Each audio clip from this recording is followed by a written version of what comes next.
It's a real pleasure to welcome one of Australia's most respected songwriters to ArtSound FM.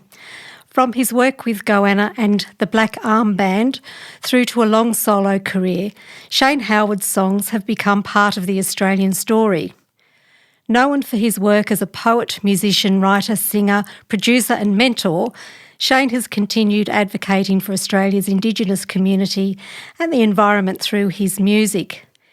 Shane will be joining Sarah Storer and Shane Nicholson on the For Sake of the Song tour, a remarkable union of three Australian songwriting giants. And listen up, because they're coming to Canberra in May.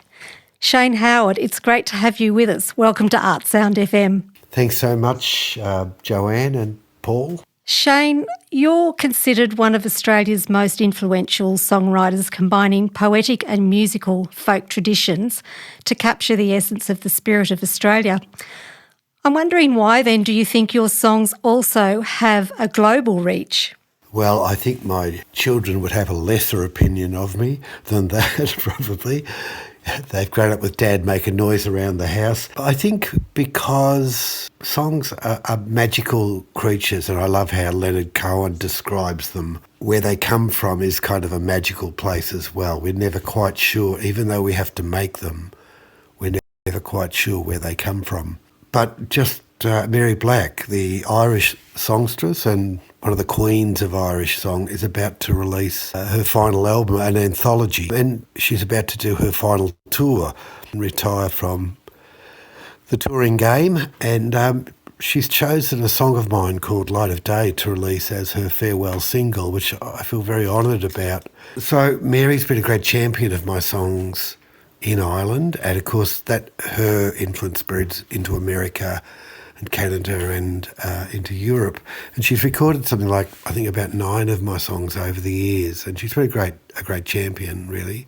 Why do they have a global reach? I guess because of people like Mary, but also because we live in a global world now more than ever before. The Goanna songs in the digital realm continue to grow its audience. So does Shane Howard. So it is interesting in a global world. And I think you have to write for the world as well. And I try to be conscious of a number of things when I write a song. I try to be conscious of gender. I try to be conscious of not having gender bias, of not having racial or cultural bias. Sometimes you can't avoid that. But I have to say my children kind of correct me on those things and make sure I'm aligned with modernity as well. In terms of being inclusive and writing about subject matter like the songs Abraham or Come Down Moses that address, say, the Middle East issues in a modern way, but reference something much older, much more biblical. You've actually said that your songs have cultural importance, and we've just been talking about that, even though you actually write them for yourself. I was wondering if you could tell us a bit about that. Yes, I write them for myself, but I'm also very conscious of writing for the significant other. I don't know who that is, but I think there is part of the process as an artist is that you are making what you do to be listened to be observed, to be looked at, to be read. And I think that's a really important part of the artistic process, is that creating the work for this sort of idealised other maybe who will be responding to that work. And they are out there. You can never underestimate your audience's intelligence and sensitivity. In a modern world, people are able to respond to you very directly about what you create, and people are very sensitive to the finest details sometimes. I remember the Indigenous poet Lionel Fogarty, who I knew very well. He passed away recently. Lionel would come back to me and say, this word you used in that song. And he would be very particular about correcting me on any little detail that he felt was cultural inappropriation or whatever. So it's all those things sharpen your chisel or your pencil, and hopefully over time you grow more attuned to being universal in your application. Shane, I wanted to ask you about your powerful song, Solid Rock. And I wondered, why do you think that song has had such longevity? It's a mystery to me. I thought it may have been topical at the time, or I thought not a lot of people would have been interested at the time. I was completely wrong. You've got to remember that at the time you write a song, it is the next thing you're doing. And I felt very strongly about that song. I went to Uluru. I had a very powerful cultural experience, which grows more significant as the years go by, that I happened to be there and coincide with meeting those people from the APY land Donegal mob who'd come up from Armada and had come really to sell artefacts at Uluru to get a little economy going, but also to start the process of reclaiming their country. And I just happened to intersect with that moment when I went on a camping trip. It was very basic in those days, 1981 at Uluru. I didn't realise that it would go on to basically impact on the rest of my life and my life's work. But when you see a blinding vision like that and you have a powerful revelation, once you know, you can't unknow. So, and of course, I wrote that song from that experience, not knowing what impact it would have on others. And the band, we rehearsed it, we started playing it, people responded to it positively, and it just kept growing. And then when we released it, it was immediately successful right across the country in a very powerful way. And I've heard so many stories, as we all have, I'm sure, about the influence that song has had since. I couldn't quite see that coming at the time. And there are incredible rewards and disappointments with that, because at the time, I guess I thought the way that people responded to the song in such a positive way, I thought this was a moment of that change beginning in the way we treated our First Nations people. The voice referendum a few years ago reminded us in a very sobering way that there's still a long way to go. And we talked with Shane Nicholson last week about the power of songs and how they can become the soundtrack to our lives. And you've really been telling a very sort of similar story there. And you said that at the start you were expecting great things and then you had disappointment. But I wonder, how does it feel at the other end now, many years later, knowing that your music is tied to so many personal memories and moments for many people? There are so many faces and places embedded in a song like Solid Rock, in so many of those songs. It is rewarding in that sense as personally as an artist, I guess.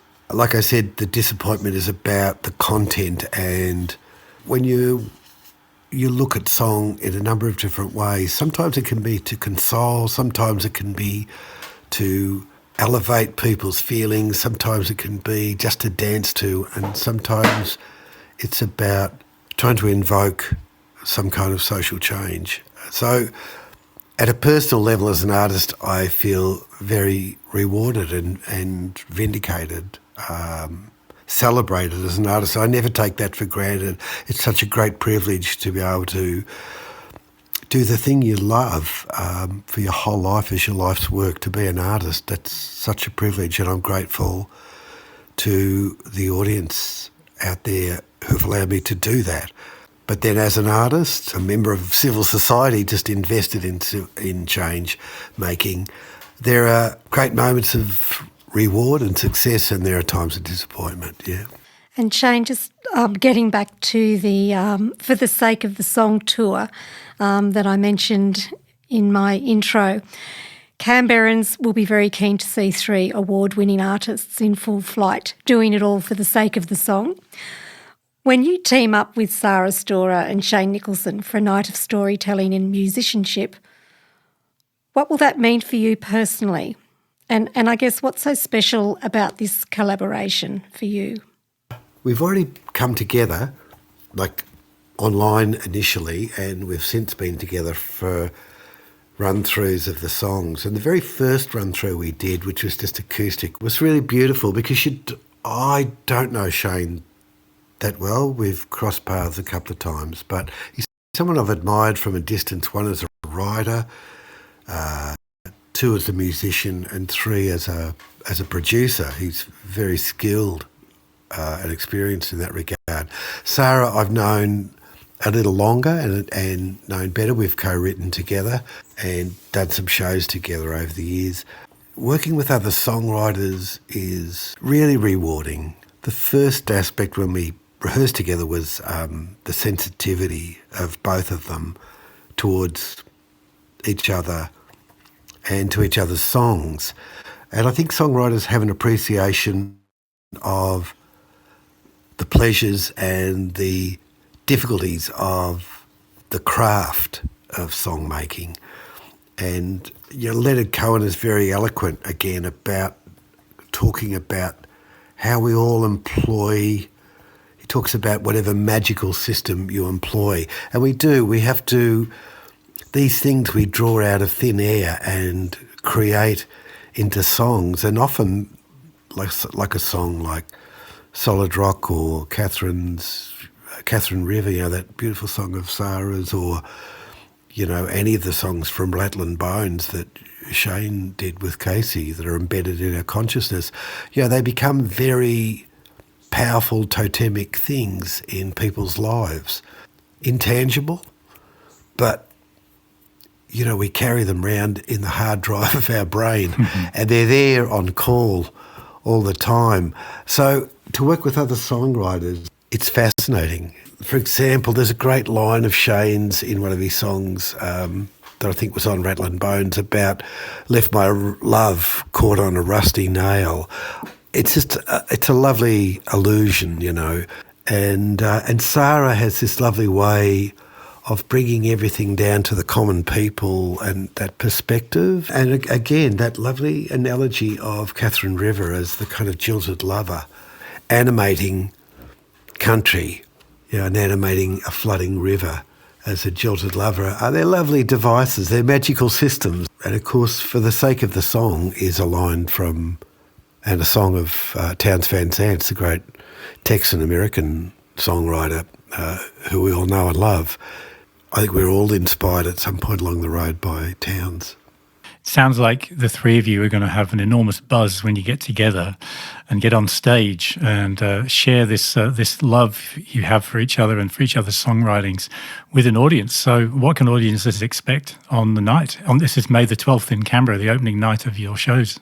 It's with a band. We have a rhythm section and we're all singers, so there's plenty of harmonies, and it's really lovely to invest in each other's songs. It's actually a really lovely process. You surrender a bit of yourself in the process to work together, to collaborate, but the rewards are incredible as well. They're very, very special. And you get to see inside each other's work. And songwriters are a bit like, we disassemble a rainbow and we understand how the scaffolding works to make it in the first place, and then we put it back together and still believe in it.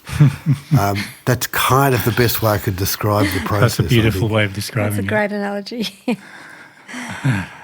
Shane Howard, it's been our pleasure talking with you on ArtSound FM, and we wish you all the very best for the Sake of the Song tour. Thank you. Really looking forward to it. Thanks, Paul. Thanks, Joanne. Thanks very much, Shane.